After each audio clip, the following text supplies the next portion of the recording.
guys, this is Patrick from STH, and today we're going to take a look at these things right here.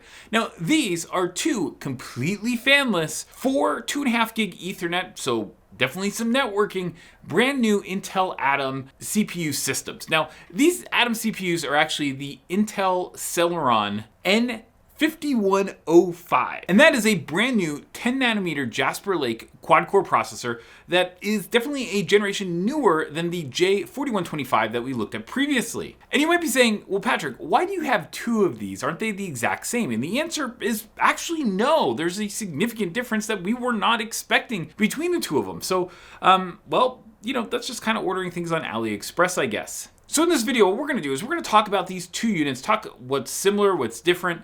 They're mostly the same, and that is totally correct, but there were some differences, and how we got them, because I think that the way that folks order them, you're probably going to have different experiences, and so I just want to kind of level set on that.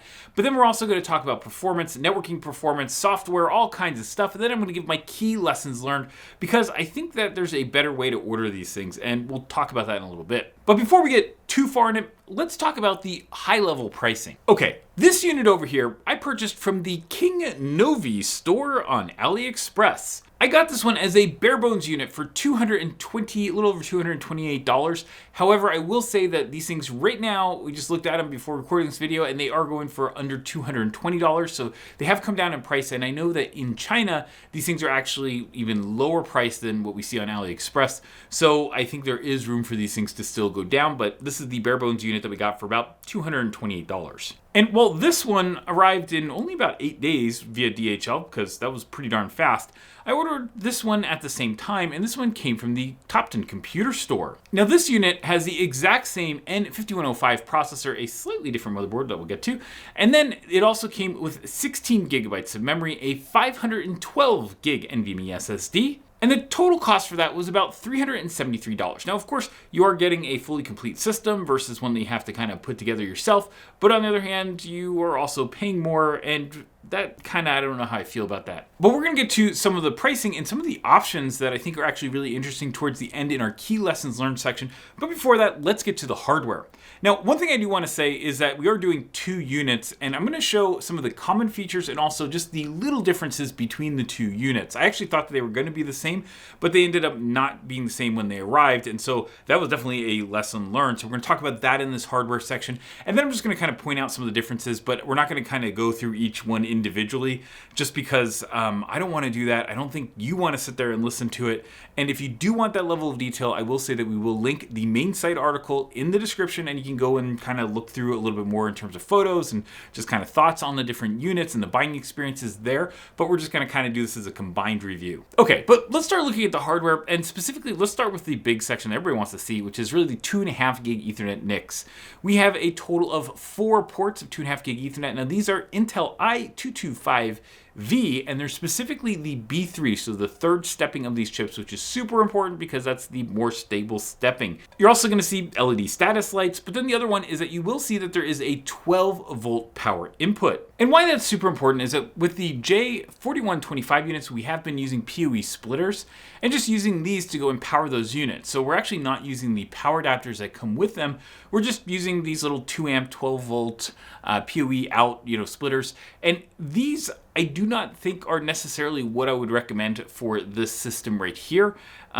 Because you're going to see when we get to the power consumption that this actually uses probably too much for this kind of PoE splitter. But let's get to the other side, and you're going to start to see our first difference. Specifically, well, you can see that both units basically have USB 3 ports. There are 2 ports that are in the exact same spot. There's also an HDMI port, so if you want to run a 4K display off this, you totally could, although I don't necessarily think I would use this as a desktop. And both units do have power buttons, but the different feature is clearly what else is on this front panel. On our King Novi unit over here, we have a punch out for a serial port that's not populated, but on the Topton unit, what we actually have is 2 USB 2 ports. And while these two USB 2 ports probably don't sound as exciting, I mean, you already have your USB 3 ports on the front, like who cares about those two USB 2 ports? But actually something that I found is that when I was setting this up and I was using it with the Tiny Pilot, depending on, what combination of stuff I had plugged in, I would or would not be able to go and send commands via the Tiny Pilot to this. So I finally got it all working, and it was just kind of plugging things into different USB ports, but part of that recipe was actually plugging things into these USB 2 ports, so that way it would all work. And so you can say that, like, who cares, but having more is always good. The other thing is that if you have to plug in a keyboard and a mouse, and you also need to plug in like a USB stick, and let's say you're gonna use the HDMI for output just for troubleshooting or something like that, well, then you need 3 ports, and if you only have 2, then you need a hub or something. So it's just one of those things that I just personally think I really like the fact that you get those extra 2. And the reason for that is actually that these are different motherboards. They're very slightly different, but they are different when we get to the inside. Before we get to the inside though, I wanted to show you guys these 2 units stacked up, because you may, just from looking at my hands and even looking at these things online on AliExpress, think that, well, maybe these things are the exact same, but they're not. The chassis are actually different. You'll notice that the Topton one actually on the sides has a little bit of a rounded kind of heatsink on the chassis, whereas the King Novi one is more flat. And so I actually like the King Novi one a little bit better. It's a little bit heavier, but on the other hand, you can actually go and put it up, you put it up on its side and it rests easily, versus if you have the curved edge on the Topton unit, it doesn't really sit as easily. So I do kind of prefer the King Novi one. One other note though, on the external chassis, is that on the bottom of the unit, we definitely saw something that was different. You're gonna see that the black Topton unit, that had a whole bunch of holes in it, whereas the King Novi unit was just kind of a more or less solid bottom. There are mounting holes both for the hard drive, so you're going to see on both of these that you're going to see 4 mounting holes, and you can actually put a 2.5-inch SATA hard drive, and there's an included cable that you can use to go and mount that onto the little bottom faceplate. But on the other hand, there are other ones that are for a mounting bracket, so you get a VESA mounting bracket, and you might potentially want to go put that on the back of a monitor, I guess, or something. But you could go and mount this using the VESA mounting bracket, and there are holes for that. And then the other one is clearly the bigger one, which is the fact that there are an absolute ton of holes on the back of the Topton unit. It actually looks like there's a cutout for a fan there, and there is a fan header on the inside on the motherboard. So if you do want to go put up a fan or put a fan in there and have that cool the memory and SSD, you totally can go do that. But on the other hand, that kind of takes away from the idea of this thing being a fanless solution if you put a fan in it. And hey, while you're watching this video, if you like this unit or these units, you don't like these units, you've had experiences with them, go drop that all down in the comments. Also, if you have things that, like as we do the other units, both the N5095 and also the N6005 units, if you have things that you think you want us to look at, please put them down in the comments and we can see if we can get them in. I can't promise anything, but we'll at least look at those. But it also helps the video if you do that engagement. So we're just going to ask that if you do see something cool, drop it in the comments. Okay, now when we open these up and we look at the motherboards, you're going to see that they are pretty darn similar.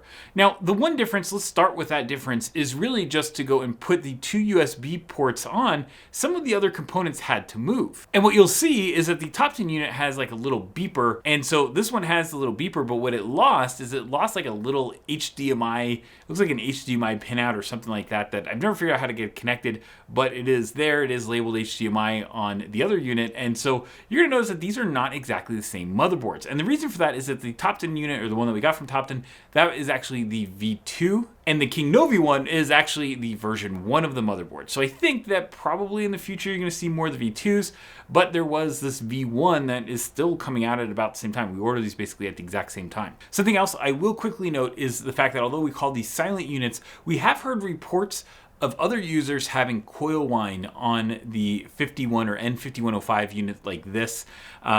We haven't experienced that, but others have, and so I don't necessarily know why, but I can't hear it when I plug this one in. And we have some other units as well, and those ones are not whining. But yeah, let's get to the other features. Specifically, we get 2 SODIMM slots here. Now these are DDR4 SODIMMs, and in this generation, you can go up to DDR4 2933 memory. And something that is different than the J4125 units that we looked at previously is that there are 2 SODIMM slots, which means you can also get more memory capacity. In our Topton unit, we got a 16GB UTiger module, but that's a DDR4 2666 unit. Also UTiger, I don't know. You will see that this thing actually has Micron chips on it, but we do just, a lot of people just assume that, hey, there's Micron stamped chips all Micron stamped chips are the exact same modules, and that is definitely not the case.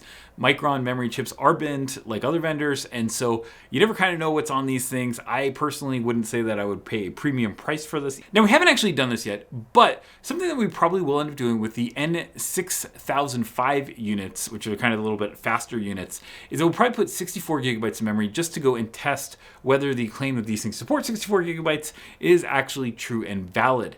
On the Intel Arc page, it says that these processors only support 16 gigabytes, but on the AliExpress pages, they all say that these things are 64 gigabyte units. Now, aside from our UTiger memory, we also got Shiji, a 256 gigabyte NVMe SSD.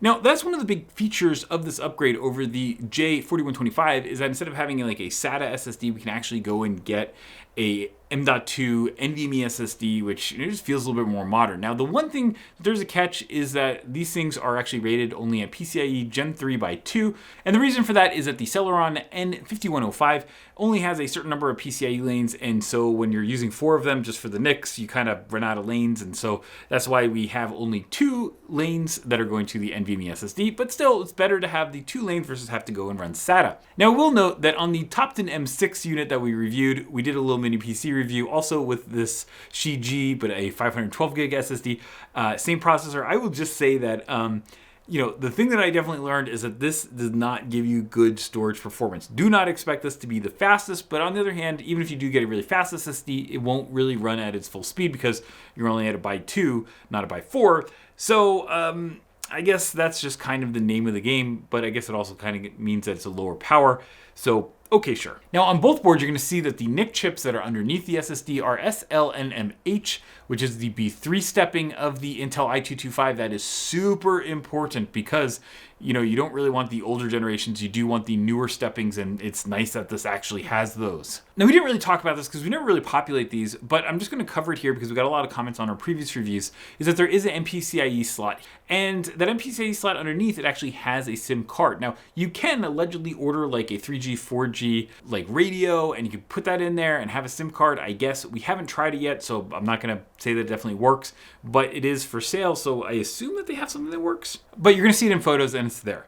The other thing you'll just notice real quick is we do have one SATA and also a custom power connector. For that, we get a cable, and you're able to go put a 2.5-inch drive if you want. With that, let's get to performance. Now, something that you're going to see is that this unit with the N5105 is actually significantly faster than the previous generation with the J4125, and that's really hard to keep these numbers in my head as I'm doing this, but it is definitely faster, and we saw that on all of our normal benchmarks. In fact, I even ran this I ran both units in the fanless configurations on Geekbench. We'll post a link to those in the description, so if you want to just go and compare it to something else, just see how these things perform, you can totally go do that. And on multi-core, compared to like when I have a fanless little Raspberry Pi 4B, I basically am getting about 3 times the multi-core performance of a Raspberry Pi. So I think that if you do want to scale up and you want to have like a virtualized thing or something like that, you don't want to go through having like a physical cluster, you can basically have a cluster worth of Raspberry Pis in this little system, probably at about the same cost, if not maybe somewhat around the same cost, but you get better networking and stuff like that as well. So that is just something, if you are going to do a little cluster and you're thinking like, hey, maybe I should do Raspberry Pi. If you just want something more, I guess, easy to use, you can totally run one of these and just run whatever kind of software you want because you get normal x86 cores. And you also don't have to run 3 operating systems. You can just have 1 operating system, which is more efficient. Now, a lot of people ask about the 2.5 gig Ethernet performance. So we actually loaded up pfSense on this. And just real quick, here's just a iPerf test where we have our basic NAT plus about 10 firewall rules that we're running. So this is definitely not like a crazy, packet inspection thing or anything like that, but you're totally able to go drive between 2 NICs, like basically 2.5 gig Ethernet speeds, no problem. Now these results at about 2.35 gigabits per second, 2.34. These are very consistent. They're not jumping around. So this is more of an overhead and configuration thing to that's the difference between the 2.35 and the 2.5. It's not necessarily like these things were CPU limited or anything like that. So if you're sitting there thinking like, hey, can this actually just kind of work as a basic NAT firewall? Sure, 100%. But again, if you do want to go run crazy IDS or something like that, and maybe huge numbers of firewall rules or whatever, then this would probably something that you would want to test out and make sure that this has enough power. But really, this is a lot of processor, frankly. Now, just getting to the BIOS is super easy. You hit delete, you get into the BIOS, and you're basically in. This is a standard American Megatrans. It's definitely not fancy. It is not American Megatrans like you see in some really high-end Dell stickers, which are always scaring me. We have a piece on that if you want to go see it. But on the other hand, you know, you just kind of walk through. Most features are pretty standard, but there are a couple things I just want to point out, just two at least, real fast. The first one is the fact that there is an overclocking menu. We didn't actually go play around with this because I wanted to make sure I didn't screw anything up for power and performance testing, but there is an overclocking menu there, which is cool. And the second one, which is important, is the fact that the AC power status, so when you actually go plug the unit in, it was set to off on ours. And on a firewall type unit, something that's going to be running your WAN connection, I always say just put this thing on always on, so whenever there's power applied, it always turns on and goes, because what you don't want to have happen is like a quick power failure happens, or you know, for whatever reason something happens, the thing goes offline and then never comes up and nobody has internet access. That always stinks. So do change this, especially for something that's like a firewall router box. You'd kind of expect that this would just be on by default, but it's not, so just make sure you do it. In terms of installing stuff, we again did pfSense and also OPNsense. The unit, the top 10 unit that we got actually had pfSense already installed because we had the SSD and the memory, so it was a complete system.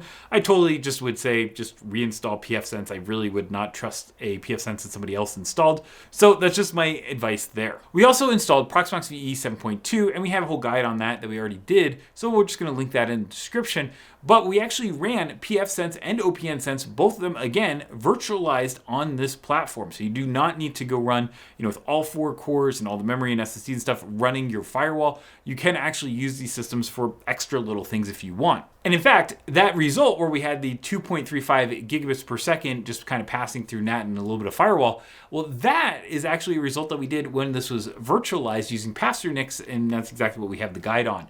So we were not even running that on bare metal, we were running it in a VM, and it was still running basically at line rate, which is really cool to see. So power consumption on these units was really interesting. These are the power adapters that both of them came with, same ones. And both of these have Dell part numbers on them, even though they're not really Dell power adapters and they're only 60 watt units. I thought that was a little bit weird, but you know, who knows what you're getting, right? But the real surprise was not the power adapters. Instead, it was how much power these things use. I was absolutely shocked. So just on the top 10 unit, and just this is literally one 16 gig DIMM, not even full speed memory, it's only 16 gigs. And also, you know, with the 256 gig NVMe SSD, that combined, we were getting idle like in the 10 to 12 watt range, which is basically like the underload of the J4125 units that we looked at previously. That was like shocked that the idle power consumption was that high. But the other thing is that on the top end, we saw maximum power consumption like 24, 25 watts, like right in that range, which is frankly pretty darn high. And it's also the reason that I really wouldn't use that PoE splitter that's only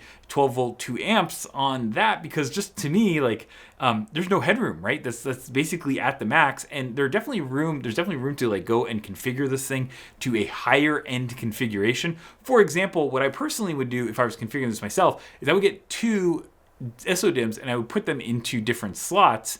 And the advantage is that you get dual channel memory with the N5105, but the disadvantage is that you are going to use a little bit more power. And that's just an example of how you could use more power in a system like this. And frankly, you can still push 2.5 gig speeds on that J4125. So if you're just using this as like a very simple pfSense appliance or OPNsense appliance or something like that, where you're really just not loading up those cores, then frankly, you know, while you get more performance, I probably would still get the J4125, right? And that brings me to our key lessons learned with these systems. So probably the biggest lesson, at least to me, was that I thought we were literally going to get 2 units. One was going to be the Barebones, one was going to be configured. They're going to have the same chassis, same motherboard, everything. And then when they arrived, they didn't arrive actually with everything being exactly the same. We got a different revision of motherboard, we get a chassis, in fact, even a different chassis than we saw in the photos when we ordered. I guess that's par for the course on these types of systems, and you're gonna see a whole bunch of listings and stuff for these on the AliExpress site.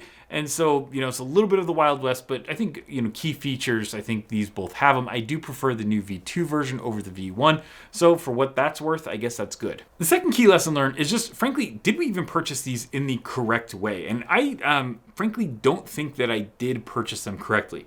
So I think the top 10 unit that came configured with 16 gigs and a 256 gig NVMe SSD, to me, that was stupid. right? Like, frankly, I should not have done that. Getting 16 gigs of memory is probably $55 to maybe $65 or something like that. And then a 256 gig NVMe SSD, you can totally go get those for, I don't know, 35 bucks or something. So you're definitely paying a pretty big premium to get it pre-configured and then shipped. Like, I think I paid something like $145 more to get that shipped. And frankly, that was silly. I should not have done that. That was my bad. And I don't even know if you necessarily need 16 gigs. If you're just running a firewall, I think 4 or 8 is probably a better answer, but I kind of got a little bit bigger of a config because I just want to see what it would come with. The other thing though is just in terms of CPUs, you're going to see that there are the N5105 units, but there's also an N5095 and also a N6005, and they're all quad core units. And now when you look at these things on a chart, like here's Intel Arc, and we're kind of charting these out also with the J4125, you're going to see that there are some TDP differences. The core is basically the same. There's a lot of stuff that is absolutely the same. The fact of the matter is, though, that I think that the N5105 is worth the upgrade. You get a little bit bigger of a GPU, so you get a little bit more compute on the GPU. And overall, I mean, you know, I think you just get a little bit more performance, just a little bit. But the price differential we often saw, like on AliExpress, was something like a little, like $8 or something like that. So, you know, frankly, for $8, if you're going to do it, I'd say just go for it. We are going to have a review of the N5095 units later on, but to me, I would personally have just spent that extra $8. And that's probably why I have 2 of the N5105s. Now at the higher end, there's also the N6005. Now that one definitely gives you more performance, and we now have 2 of those as well. These things just started shipping, I think sometime in May or so is when they started like actually shipping and getting out. And so they are ones that are just starting, you know, people are just starting to get them there. It might be actually the reason that there had to be a Rev 2 of the motherboard. I'm not really sure about that.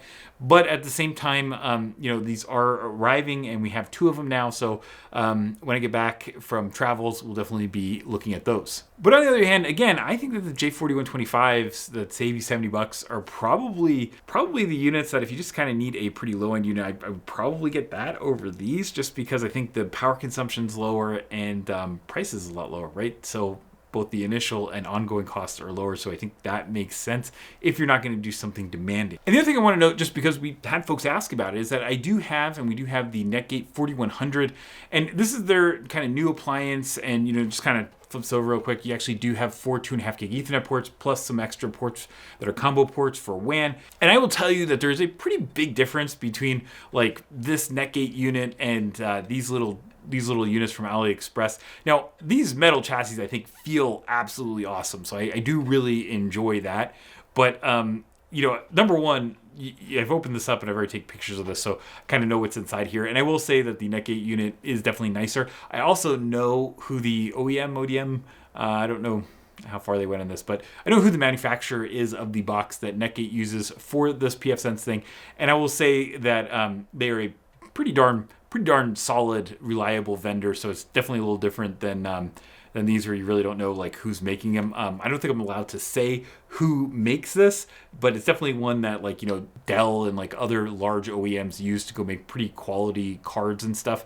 So this one is definitely nicer. If my job is on the line and we have the extra budget, I would totally go get the Netgate unit. If you have just, you know, you're just at home, you're trying to keep a pretty low budget on something, or you know, something like that, and you just want to go get a little firewall like this, I think these things are actually pretty darn good. I know that there are other people that are going to say like OPNsense, or other distributions, and you can go use whatever the heck you go want. Hey, if you want to go run Arch and go make your own router out or something, I say go for it. But just kind of saying that, hey, there are other options, and you know, these units, they're okay, but I don't necessarily trust absolutely everything that's in them. And if you can't tell, 100% in that trust thing is the UTiger 16 gig DIMM and also the NVMe SSD, the Shiji SSD that was absolutely abysmal performance in the Top 10 M6 unit.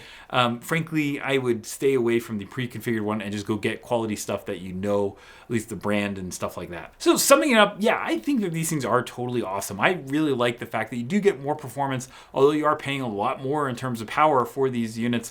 They also managed to, although getting warm, they are still fanless, they're silent, and we didn't get coil lines, so we're gonna say this is a silent unit. So like, frankly, these little units I think are great, especially if you want to go play around with like a little lab, have things like, virtualized firewalls or something like that. This is a great platform for that. And I do like the fact that it is significantly faster than the J4125 that preceded it. So this little unit definitely has a lot going for it. And there's a good chance that if you've made it this far in the video, you're probably going to go scroll down to the comments below and you're going to see somebody say, but it's 2.5 gig Ethernet. That's totally fine, guys. We got 2.5 gig Ethernet switches that are actually pretty inexpensive, and they're sitting right over there, so you can expect to see a review pretty soon. And hey, if you did like this video, well, why don't you give it a like, click subscribe, and turn on those notifications so you can see whenever we come out with great new videos. As always, thanks for watching. Have an awesome day.